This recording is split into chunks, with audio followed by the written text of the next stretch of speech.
But in fact, while I was, calculating all my figures, I realized that, maybe it's time to focus more on diverting the capital to go into FCT.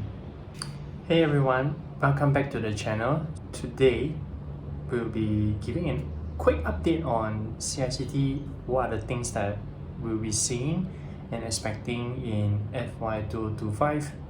First is a follow-up on the tax transparency. The update is meant to find out what are going to be the biggest movers of this DPU. The contributions from Ion Orchard, that's coming into the distributable income.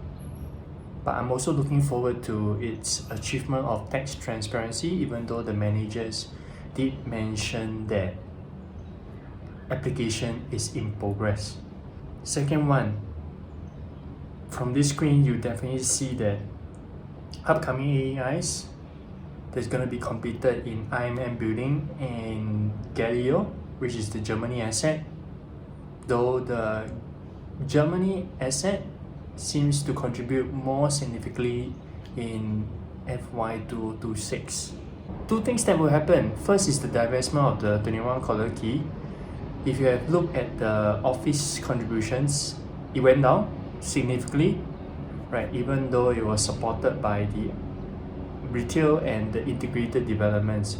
Two was something unexpected, which is the service residences of Capital Spring, which CICT owns a 45% interest. I'm not sure how big that impact is going to be while we wait for the second quarter results. Meanwhile, you might want to watch this video.